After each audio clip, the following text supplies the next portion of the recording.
Students, welcome back in my YouTube channel. आज हम पढ़ेंगे क्लास 10th का chapter number 4 carbon and its compound. बहुत ही इंपॉर्टेंट चैप्टर है और आई होप कि इस चैप्टर को आप बिल्कुल अच्छे से पढ़ेंगे और बहुत ही कंसेप्चुअल चैप्टर है।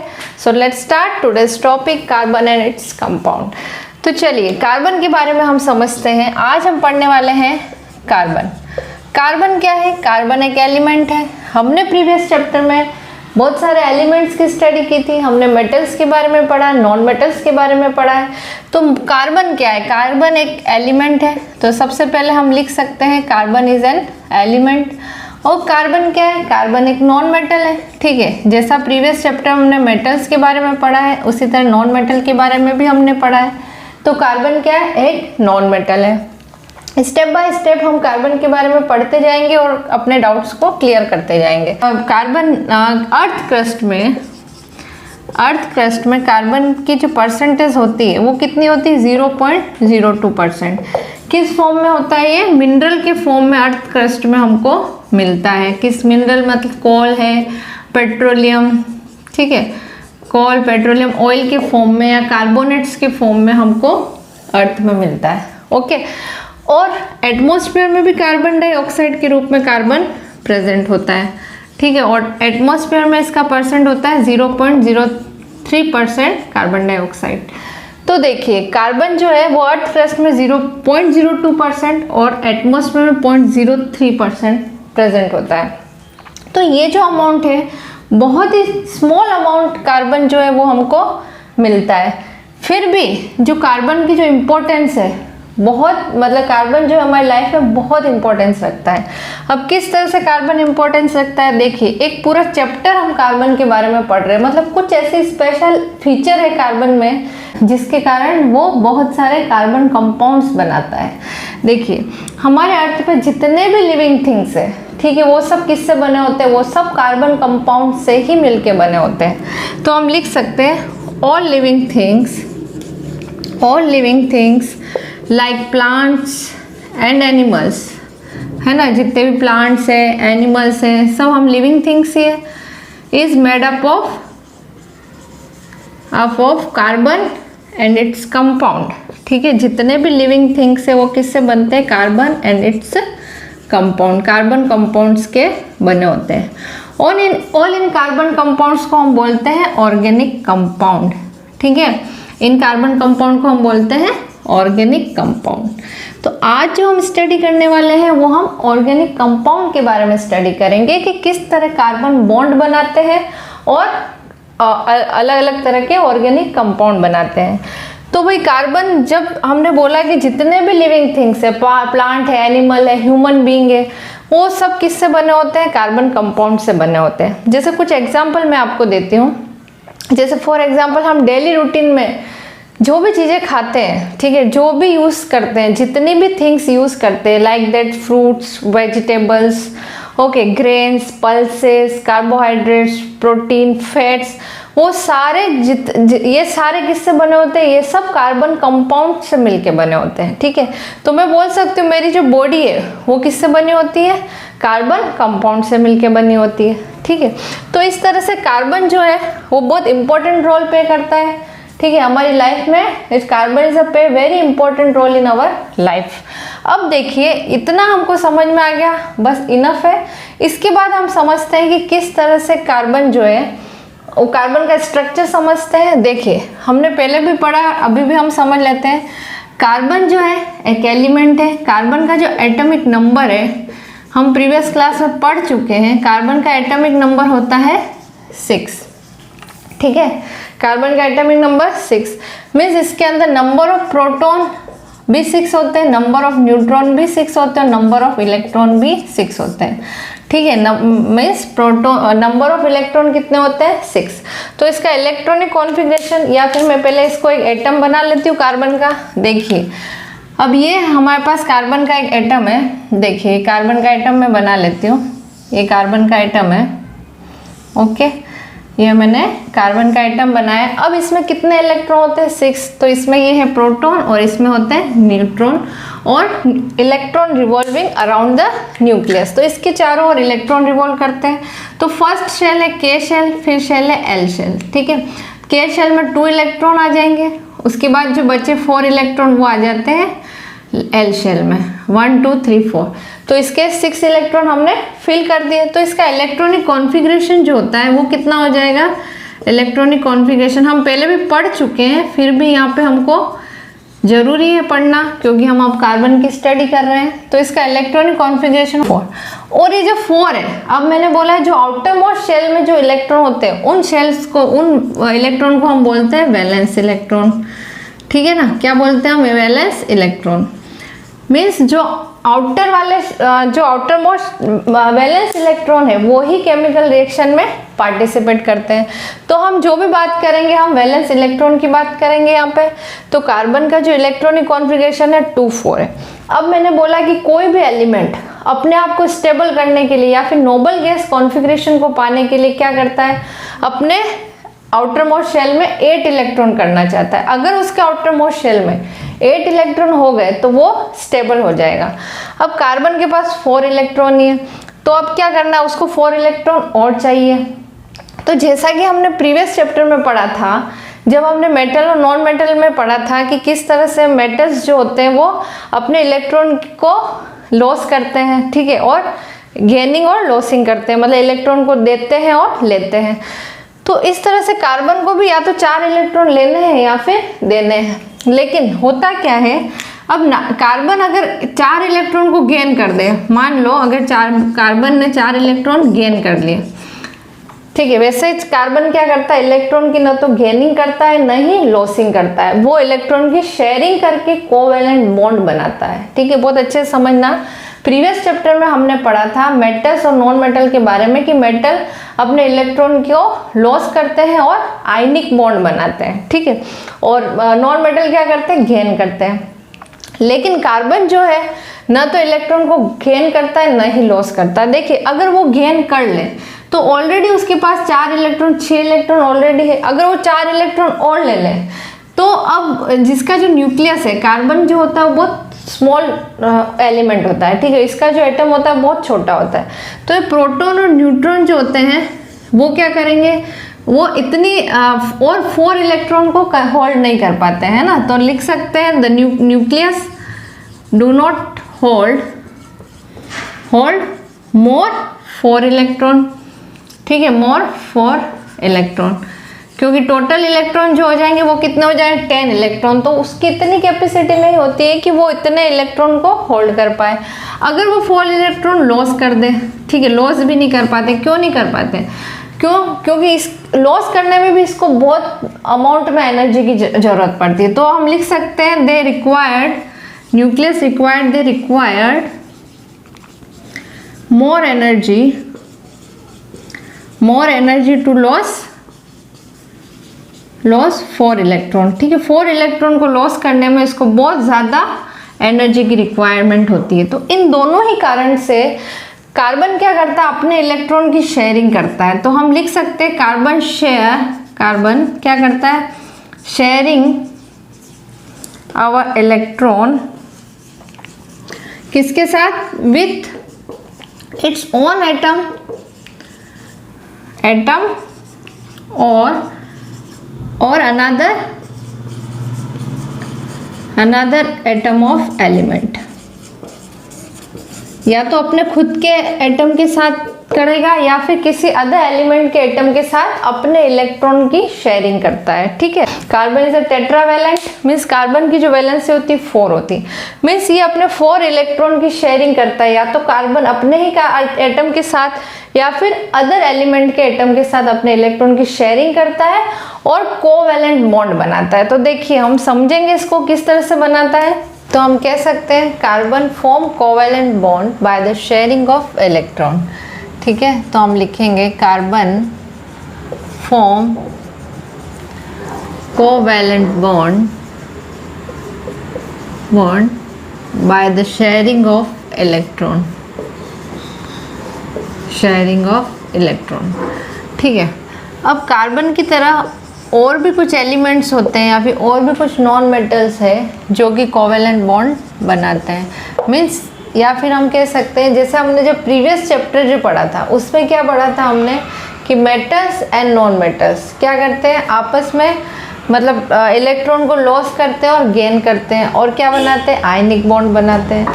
इसी तरह से नॉन मेटल और नॉन मेटल, ठीक है, क्या है, non metal plus non metal. Non metal और नॉन मेटल आपस में अपने इलेक्ट्रॉन की शेयरिंग करके कोवेलेंट बॉन्ड बनाते हैं, ठीक है।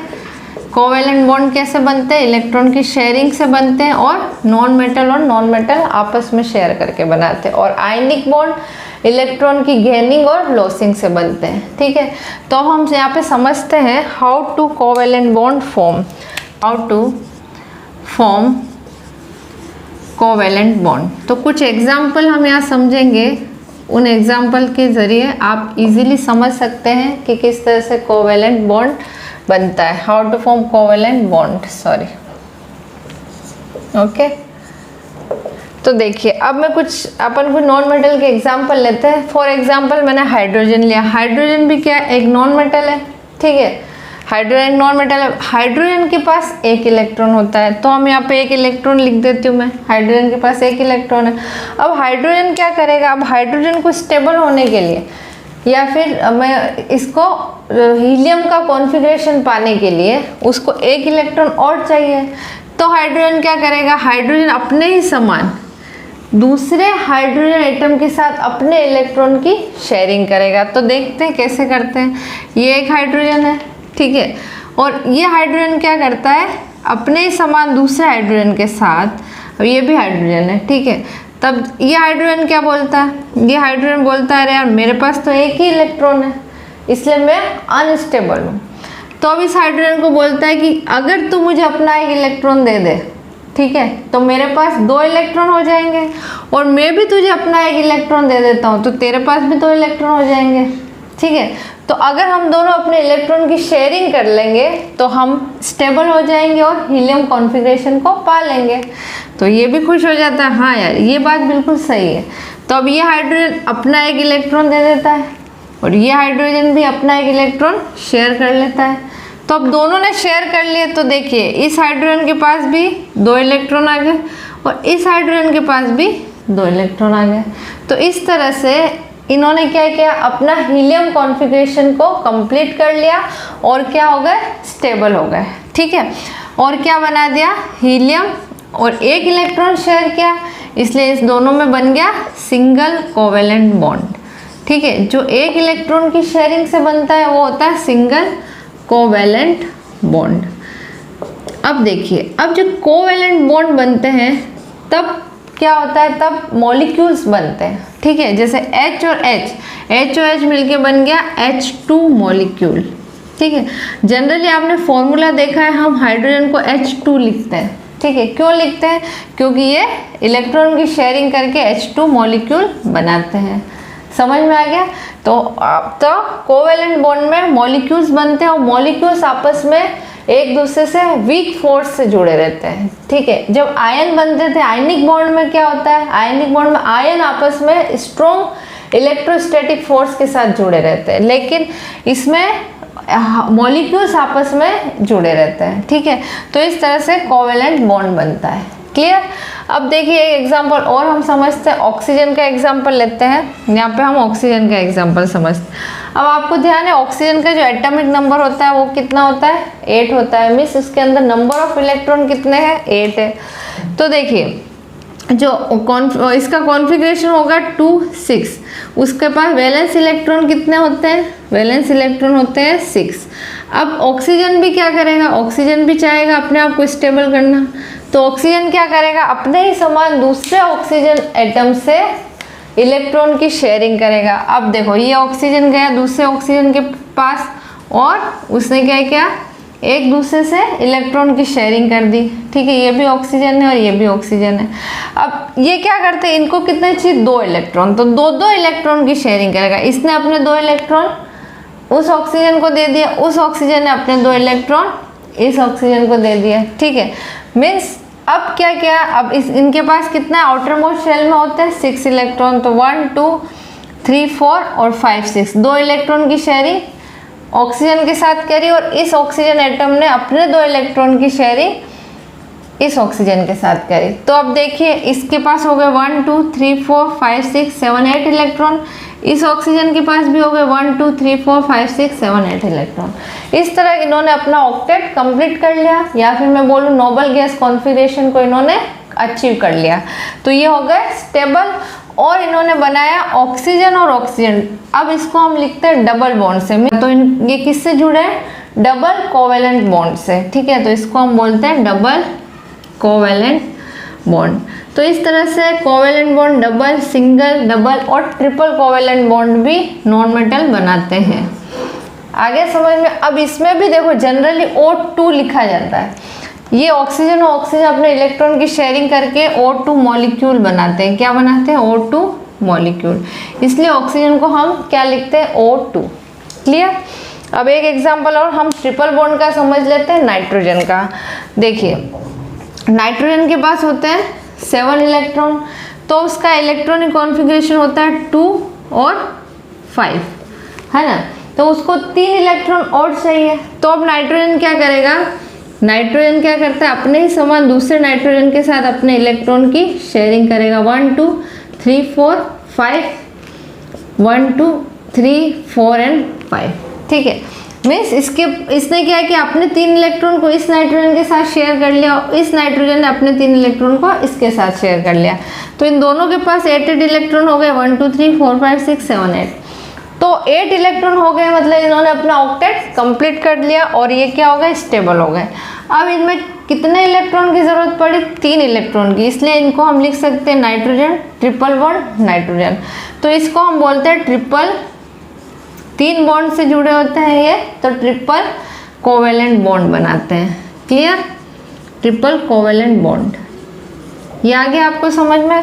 तो इसी तरह से हम नाइट्रोजन क्या हो गया? 2 एटम जुड़े हैं, तो ये बन गया N2 मॉलिक्यूल।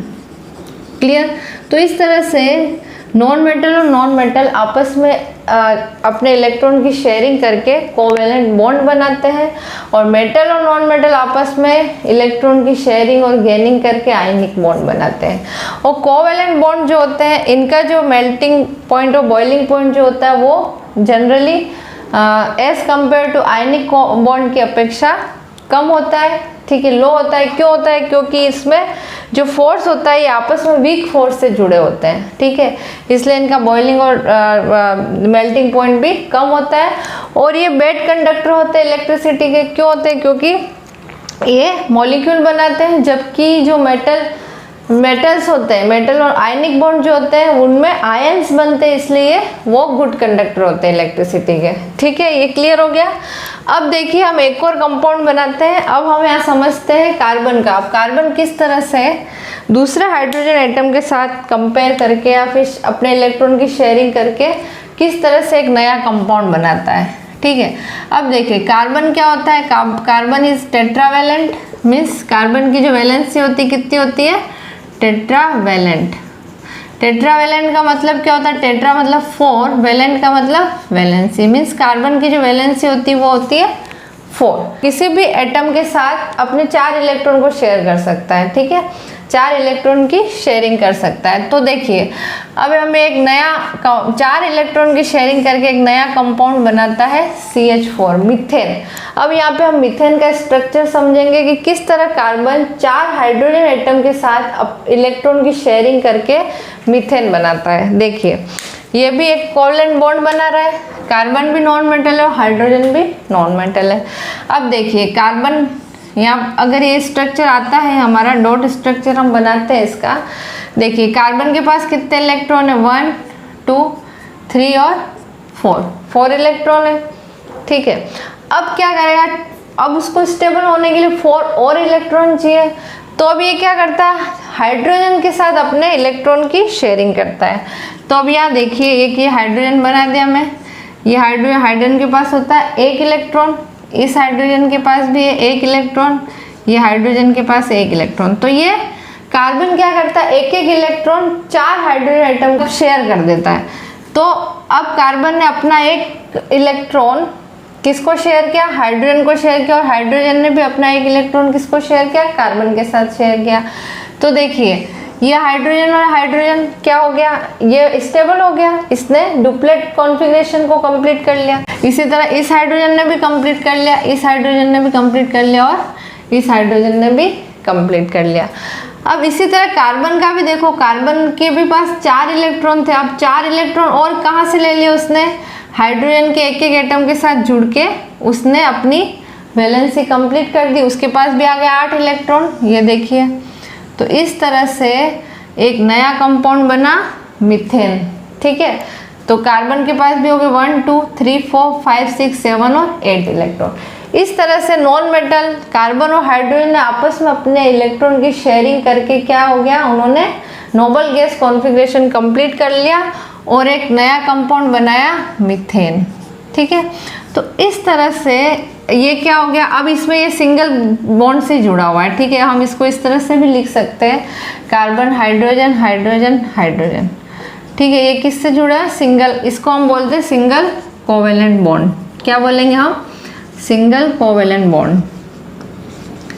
तो ये आपको आई होप समझ में आ गया होगा। इस तरह से कार्बन अदर एलिमेंट के एटम के साथ जुड़ के या फिर अदर एलिमेंट के एटम के साथ अपने इलेक्ट्रॉन की शेयरिंग करके कंपाउंड्स बनाता है। ठीक है, तो ये आपको समझ में आ गया है। पहले आप ये अच्छे से समझ लेना कि किस तरह से कोवेलेंट बॉन्ड बनते हैं, और इस तरह से कार्बन सिंगल बॉन्ड भी बनाता है, डबल बॉन्ड भी बनाता है और ट्रिपल बॉन्ड भी बनाता है। Okay friends, thank you. I hope आपको आज का लेक्चर अच्छे से समझ में आया होगा। आज का लेक्चर अच्छे से समझे, फिर हम नेक्स्ट स्टार्ट करेंगे। Okay friends, thank you.